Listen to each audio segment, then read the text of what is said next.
Welcome, all of you fellow arcanists out there, to the Frith Guild podcast, where we explore an amazing world full of mystical creatures and their partners. Our hosts are Eric Smith and Scott Wareham, and they'll be your guides along this journey through death and dragons. So grab your Eldrin, strap on your swords, and get ready to defend the Argo Empire from evil. Throughout this series, if you have not caught up to the chapters being discussed today, we urge you to hit the pause button, grab your copy of this wonderful book, and catch up. We'll be here when you get back. With the very real threat of the world serpent looming, Volke hasn't had time to worry about the Sovereign Dragon tournament. But worried or not, the preliminaries are over, and the tournament is here. And Addie has told Volke in no uncertain terms that she expects him to win the apprentice-level competition, and specifically to beat Zaxis. But before we get on to the tourney, let's take a look at a piece of advice from the series. Step 15 on the Pillar of Ruma says optimism. Without it, we lose ourselves to misery. And with that, let's join Eric and Scott for chapters 31 through 35 of Coliseum Arcanist. Welcome back, everybody, to the Frith Guild podcast, where today we'll be discussing chapters 31 through 35 of Coliseum Arcanist. Oh my goodness, we are already halfway through this book. We're just getting into the tournament in these episodes, so stick around and stay tuned. First, before we get into it, we want to thank everyone for listening. We'd like to ask if everybody shows some love by liking, commenting, sharing, rating, whatever you're listening to. And if you are listening from outside of the US, I'm really, really curious to know where you're listening from. Also want to mention that the Frith Chronicles Wiki link is in the description, along with the link to the Capital Station Discord server. So you can hop over there to join in on the conversation. And want to make an announcement that Crown Tournament 2 by Shamie Stovall and Ryan Tang, the second in that series, is going to be released on May the 8th of 2024. So the date this episode is released, it'll be 2 weeks from that date. And without further ado, we're going to get into chapter 31, tournament round 1. All right, it is tourney day. Finally starting the Pokemon League Championship. Woo woo. So Volke actually took the challenge from Zelfrey pretty to the heart and is getting information on his own about his opponents. He brings along the book that he borrowed from the college that Thiessen wrote. They also say that the Coliseum seats about 24,000 people in general. And just for some perspective on the size of this Coliseum, and by no means calling it small, but the largest stadium is in Michigan, the Michigan Wolverines, and it can seat 107,601 fans. And I've seen the Michigan Stadium. Even a quarter of that size is still a massive stadium. Exactly. I couldn't imagine seeing that huge of a stadium, even at 24,000.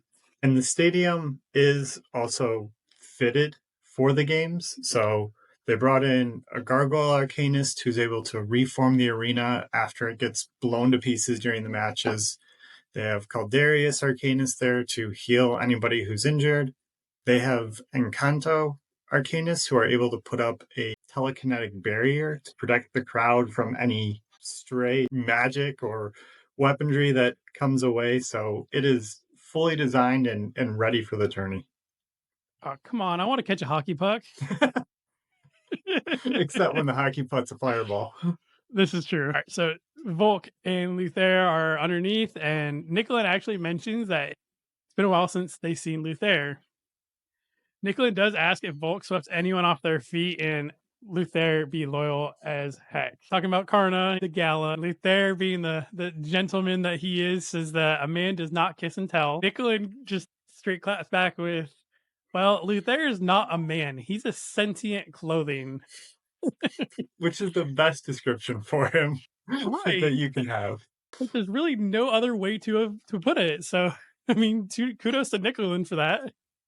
Yeah, he's like Doctor Strange's cape out there. He's sentient clothing. So Volke and Zaxis, they get to start off with the puppy arcanist that we met earlier on in the book. As they're announcing the tournament bracket, Volke does notice that Adelgis's brother Nero is also listed. He's fighting, and here is a Storeworm Arcanist. So more to come with more interaction on their family. Well, and another one of the rules as far as the apprenticeship levels go is that the Arcanists are only allowed to use whatever items they specifically have made. This makes it a very difficult choice or decision, I would imagine, for the rule keeper, because technically Volk didn't make his sword. Zelfrey, getting ahead of the curve, was already looking into that, and especially with Volk being second bonded, they did allow the sword because of the fact that Luthair helped with actually making the sword. So it's not necessarily wholly out of the question for Volk to keep on to it. And that means he also gets to have his mirror shield. Volk still doesn't have his pendant, which it seems like it was going to be a problem, but then Zelfrey's like, yeah, bro, he's with me. He really showed his power there. Right. Just, he's with me, you know, like, I got him. He's my apprentice. They lose shit. Next time I'll have to tie it onto him, make him carry a string. We find out that the Unicorn, Pegasi, and the Sovereign Dragon Trials of Worth will be conducted during this this tournament as well. This is going to be basically for the Unicorn and the Pegasi, at least. This is going to be the new batch of recruits for the Sky Legionnaires and the Knights Draconic. And it is fun because their Trial of Worth are physical challenges. So it is something where they can have it in the arena. People can come view it as sort of a side event to the tourney. Exactly. At least in my head canon, I always thought about how like these Trials of Worth, they're almost mystical. Like you don't know what it's going to be until you get there to compete against them. And granted, I don't know why I got this in my head canon, because literally in the first book, the first couple of chapters were like, yeah, we know exactly what's going to happen. So I don't know. I always felt like they're like mystical. Yeah, it does seem strange that it's almost something you could train for. Like it's their version of an Ironman or a marathon. Right. Like if I could practice to become a wizard, this is how I was going to do it until I have to actually go. With Zaxis and Volk, they do bring a level of conviction that is basically like at the same level as they were when they were confronting Callisto, because we don't like these puppy arcanists at all. They are feisty. They get in their face. They were making fun of Karna. The whole incident with the Frith Guild getting called out, they are anxious for revenge at this point. Calling a Hexa a skag and all that. Like, you don't be doing us like that. My other thing is, what does Zaxis have in this fat pouch that he has? Like, it's literally listed as a fat pouch on his belt. What is it? Really hoping it's not actually fat in there. He was practicing his magic tricks with his fire, so hopefully it's fire related and not a snack for after. Like his snack pouch that he had when he was going. Yeah, he tucked in a little hardtack in there, and partway through he'll break it out. Hey, what if it's Scooby Snacks? It's going to be tough to fight after Scooby Snacks. That's all I'm saying. This whole chapter of round 1 actually just is the lead up to the tournament, or the actual round itself. This leads us into chapter 32, a message. Zaxis starts by demanding that Volk handles the Orthros. And it's like, wait a minute, I thought we were a team here, not just, hey, you're going to listen to orders or whatever. I guess it doesn't really matter. So Volk is a one-man army anyways. He's the main character. Like, come on. Volk starts to have it, like, he has a strategy ready to go. He looked up all the weaknesses of these two. He knows exactly what he's going to need to do to beat them. So maybe he won't need it. Who knows? So they get into the ring, and basically round 1 starts. It is massively pathetic against the Huntsman Guild. Like, Volk and Zaxis just obliterate them. It took 29 seconds to win this fight, and they didn't even have to draw swords. Like, Volk didn't even really need his sword. No, and this goes back to exactly what Zelfrey was saying, where the apprentices don't have the skill that the Frith Guild has. They haven't been involved in missions in the same way, and you can tell they're not on anywhere near the same tier as the Frith Guild. After this fight was over, and again in 29 seconds, like, just boom, done. Volk has Luthair take a message and a flower to Livia that's up in the box. And I thought, this is just sweet of him.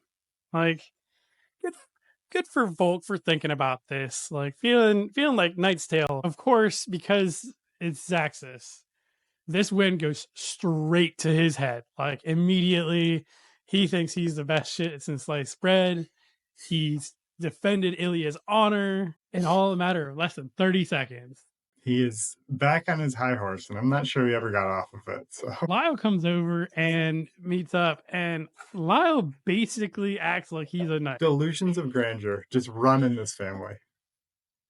Everybody has the highest self-esteem. And this is all because his friend Corey was down on his luck. He was moonlighting by taking some odd jobs from a pub in the Moonlight District called the Red Pop. And we find out that he was actually hired not to steal anything during the gala, but just to go in and get a layout of the castle. So you get the feeling that he is a pawn in this broader plan.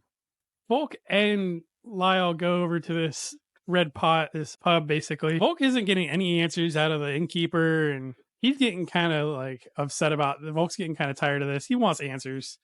Doesn't have time to play games anymore. He's got a tournament to win. He's got the lovely princess to win over. He's supposed to be training Addie, where at this point he's like trying to figure out which fish he wants from the sea. Like, he's got options here. Let's be honest. He really does. He found himself into a few very, very odd situations that he has benefited from. Right. I mean, shoot, he could probably even, I don't know, maybe be with Karna even. Like, she was digging him pretty good. Thought he was honorable and was nice, at least. She didn't kill him, which was what she was planning on doing, so that's a win. Or frame him for stealing something. I mean, yeah, he's pretty good in her book. Yeah, exactly. Volk is not getting the answers he's wanting out of this bartender at the Red Pot. He basically just tells Luther to come over here. I can't remember his exact verbiage, but I think it was to me. And Luther just kind of pops up out of the shadows, and everybody's like, "Ah, shit!" The Steelthorn Inquisitors are looking around like, "We better give him some actual answers now." Volk does get his answers he's looking for. There's been a shady guy coming in, giving people odd jobs, paying them, no questions asked. A little bit of information from everybody to get the whole picture for it. And this whole time, Lyle is standing next to Volk, and he's probably like, "Oh my god, I am besties with the Inquisitor. You guys better respect me and get me some free drinks." He's taking full advantage of this. So yeah, like you said, delusions of grandeur must run in the family. In chapter 33, True Forms, now Zaxis decides that he wants to strategize. Even though in the last few days he's just kind of like disappeared with Illia. Maybe he decided that it's not going to be just easy next time. I don't know. His accountability is a little off. He's very much upset with Volk when he's just as much to blame for their lack of preparation. It works out for him the first round. Good for them. But the fact that Zaxis is just like, well, you need to, like, whoa. Like, don't get me wrong. A few weeks ago, you were all over training and all good, this, that, the other. Cool. But what now? You're all of a sudden you're dating with Illia and you just can't be found anywhere. What the heck? And these fights are only going to get harder as teams win, and you never know what the matchup could be. It could be something that is not favorable for them. But remember, Zaxis is going to win this tournament for Illia to show that he's better than Volk. Zaxis is starting to throw his relationship with Illia into Volk's face. Like, Volk has a problem with this, which he clearly doesn't. And then the slightest quip, Zaxis is like, just deal with it, okay? Like, angsty teenagers. Gosh. So Illia and Hexa get ready to fight. They're going up against a Salamander Arcanist and a Ogopogo Arcanist, which is basically Canada's version of the Loch Ness Monster. Guess they weren't cool enough to have their own, but I guess it is what it is. Sorry, other people that listen in Canada. Yeah, I guess Scott, you're pretty much on the border there, anyways. We're close. I can go south to Canada, which is an odd one for people. I always wondered if Vercingetorix grew bored of having to just sit there and roar to announce the beginning of each fight. It's like, I bet it wouldn't be that exciting for him. There's a lot of fights, too. There's not just the apprentice tournament, but they have the journeyman tournament, the master class. Like, there's a lot of fights going on that he's got to roar for. They probably figured 5 minutes between bouts at most, and then another 5 minutes to clean up. So, like, every 10 minutes, he's just going, roar. It would be so frustrating if you weren't actually watching the tournament, and it just, like, you're keeping your shop, and just huge siren goes off every 10 minutes. you work the night shift and you're trying to sleep during the day, and every 10 minutes he's roaring. Like, God dang it. So Illia pretty much carries the team in this round, basically with Raisin. Unfortunately, Hexa is not too much of a contender in this point, but I guess it is what it is. And after their bout, Volk's kind of, chilling back in the hotel, and he realizes that he doesn't really need to have a flashlight to read his books in the dark anymore. He can sit up and stay awake all night reading his books, and nobody's going to know any better. That passive ability really just makes him a better student.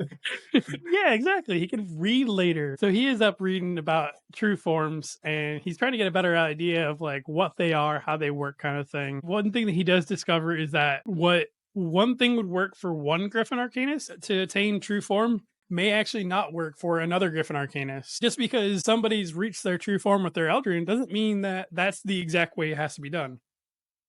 Granted, some of the mystical creatures, they have specific criteria that have to be met. Like, I believe with manticores, it's basically just gotta feed them enough eyeballs from kids, because why not? But if you do it enough, they get their true form.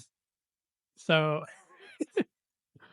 some of them have that specific criteria, but some of them are vague, like achieving a certain virtue to the extent, like with Guildmaster Eventide, actually, with Gentle. Not everything is going to be the exact same for each Eldrin, even. It can take a very long time to exemplify the virtues. Most true forms are made from older pairs. Those that already exemplify the virtue upon bonding can actually achieve true form immediately from bonding.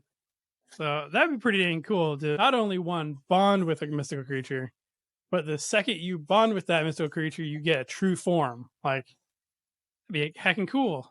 That's how you know it's the perfect fit for you. Exactly. Yep. And with true forms, they can actually heal themselves from magical damage as well, and they cannot be tainted or corrupted by the arcane plague. And they do also move up half of a tier in Thiesen's book, so all their magic is just a little bit stronger. They are just a little bit tougher and more able than their non-true form counterparts. So as Volk keeps reading, he finds the dread form front in Thiesen's book, and basically dread form is that of a beast that has changed form due to magical corruption of the arcane plague. And I think we see this in some of the previous books with the gargoyle, who mentions that he's a true embodiment of magic. And I think there was some confusion because Volk says obviously this isn't a true form, but it is what Thiesen is calling the dread form.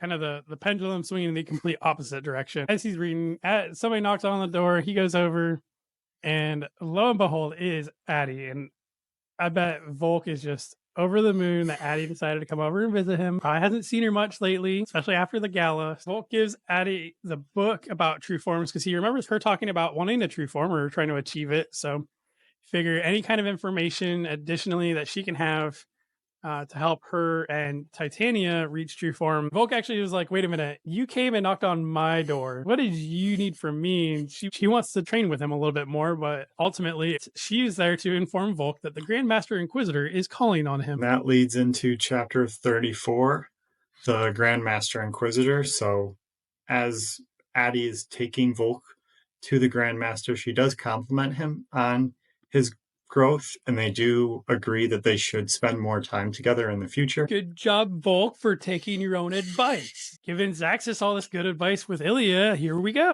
So Volk goes down to meet the Grandmaster, and the Grandmaster, as to be expected, is a Nightmare Arcanist and is merged with his armor. The Grandmaster is a full suit, so fully formed, and Luther does go and bow to him. He does know the Grandmaster from his time with Mathis, so bows to show respect. And even the Grandmaster was happy to see Luther for sure.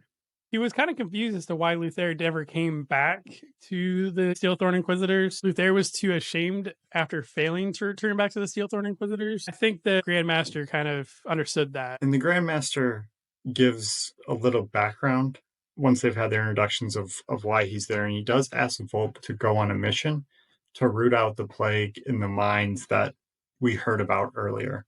And as he's given some details, he does let Volk know that there are fewer than 12 Nightmare Arcanists in the world. So it is a very small and almost elite group of arcanists to be a part of. So he takes a hold of Volk and he does a massive shadow step. I love the way that it was described in the book. He has this huge inky void for a cape rather than the redlined one. And I wonder if this is something that they're alluding to, or this is just a difference in the nightmares themselves.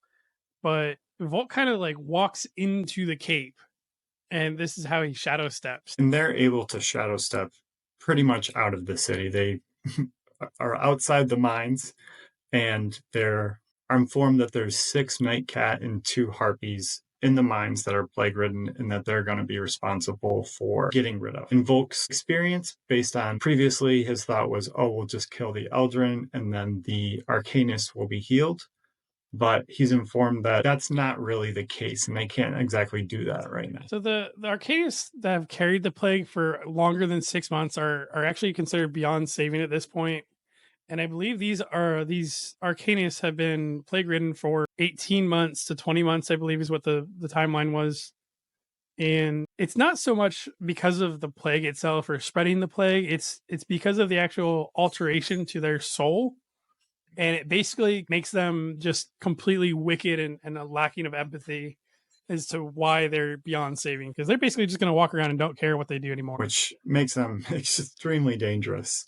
And my question on this is, how does he know how long they've had the plague from? Is there, can he tell based on disfigurations, or there's some way that he's able to tell? I mean, I imagine he's got spies somewhere, but I mean, that's a good point. He's got a way. He's a Grandmaster, so. Exactly. That brings us to chapter 35, the Eclipse Aura. So the Inquisitor always stays merged, and this is something that Volk asks Luther about, and even Luther has never seen them separated. So they are always acting, living, and dying as one. We do meet Lucian, who is also a Nightmare Arcanist. And his nightmare's name is Azier, and he was born from the murder of Emperor Raiz, R-A-I-Z. So he's very excited to meet another Nightmare Arcanist and kind of get to see all of them in action and maybe learn a few tips and tricks. And the first one that he sees right away is the Grandmaster uses an Eclipse Aura, which blackens out everything. There's a huge bubble of darkness, and all the nightmares in the area are empowered. So previously where he had shadow tendrils, those now have chains and hooks. The harpies and the nightcats come out of the mines, and the tears knock the harpies out of the air, so they're much, much stronger. And Volk also notices that when the aura is in effect, he doesn't have any second bonding pain. So all around, there's a few different Nightmare Arcanists in the area, and they're all benefiting from this Eclipse Aura. They really quickly get rid of everyone. They're able to use their tendrils and not ever get into a point where they're really risking getting the plague. So it's one of the other benefits that they have of the tendrils, the chains, the hooks, is it's all able to be done at a distance. And the Grandmaster, it's extremely smart. And the Grandmaster does preach about the importance of the aura for nightmares for this reason. And he actually offers Volk to join the Steelthorn Inquisitors and become his apprentice rather than Zelfries. Volk has mixed feelings about this and ends up turning it down.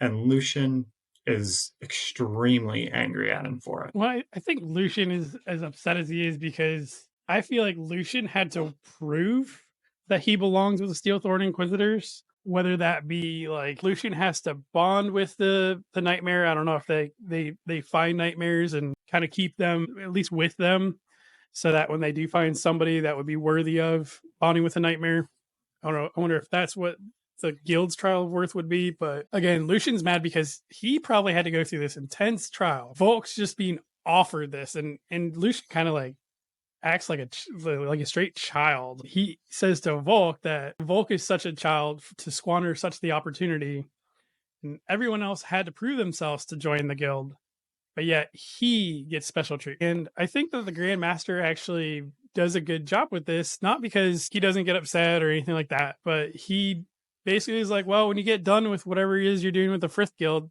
your offer still remains. I'll let you train under me. So don't think this is one time only deal. And I think the Grandmaster almost has respect for the Frith Guild.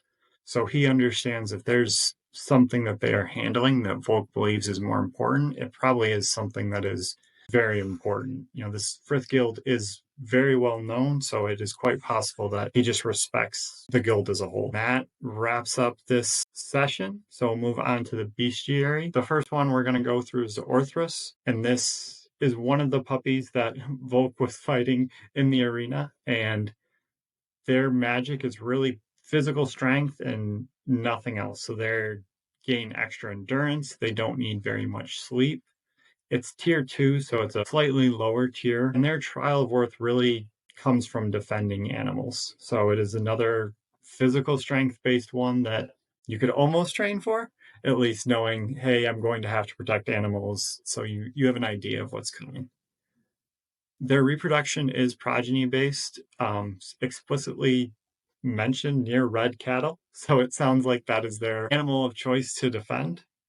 And we don't know much about their evocation, their manipulation, but their augmentation, again, is physical strength related, extra strength, extra endurance. And their passive ability is pretty cool. They're actually immune to mind affecting powers. And we do get some insight into their true form. It's called a virtue true form, and it's obtained by arcanists who exemplify fealty. And their puppy becomes a bipedal and muscular, much like the Minotaur, and it's capable of brute strength far beyond its size. There's a Bogress. It is a tier 2 mystical creature. It has entropic touch that kills living matter, and how that can cause deafness the older it gets. Its trial of worth is finding something that's lost. I wonder, is it the same thing that gets lost, or is this something that is randomly lost? It almost feels like they would have to find something first and then almost challenge the person to go and find it. Right, obviously, they need to know what's lost. They need to know that something is lost. They're just out there like, hey, some kid lost something in the forest. Go see if you can find something. I found a rock. It was lost. Their reproduction is fable. They are born from mutilated bodies buried in mountaintops. Pretty solid there. Their evocation, manipulation, augmentation doesn't really say anything, but we can kind of infer their evocation is that they can impact hearing due to their howls, impacting deafness. And their manipulation would be at the entropy. We don't know pretty much anything else about it as far as passive abilities or aura goes. But we do know that it does have a true form, which is a virtue. And it turns into a dog made out of dead parts of other dogs. And it's often the size of a horse, perhaps larger. And it's capable of foretelling the likely death of an individual by touching them. And this is typically obtained by arcanists who revel in the death of lesser creatures. So psychopaths. Not pretty. Maybe this is what's lost. They lost their empathy. Lost their sanity. Yeah, and that concludes this week's bestiary section. Again, we have quite a lot of other mystical creatures we're going to go over. Got grifter crows, shamroshes, stone golems, the Okabogo, or however we say that again. We'll cover those later on in a section where we don't have many other mystical creatures in, so we'll keep them on the back burner for later. We do want to thank everybody for listening today. We also want everybody to remember that we do post a new episode every Wednesday morning around 11 Eastern Standard, which would be 8 o'clock Pacific Standard in the morning. We are on all podcasting platforms and YouTube Music as well, and Google Podcasts, Podbean, all that good stuff. We're on YouTube as well for video, so if you guys want to watch the video rather than listen to it, our editor, Dan, he does a really good job with adding pictures of things, links to all of the different websites that we use. He does make it quite entertaining to watch it as well. If you want to reach out to us, we're on Gmail at frithguildpod@gmail.com, or on Facebook or pretty much any other social media at Frith Guild Podcast. And we do also want to thank the Frith Chronicles Wiki as well, again, because they're such a great resource. I know once the bestiary is released, a lot of information is going to be updated. Everything is linked down below in the description section for both podcasts and YouTube. And again, 2 weeks, the second book in the Crown Tournament series will be coming out. It's titled Crown Tournament 2. And Scott, did you have anything else you'd like to add today? Just excited to see some more tourney bouts. Yeah, I think next section we get another couple chapters of tournament. So super excited for that. And all right, stay tuned and we'll talk to you next time.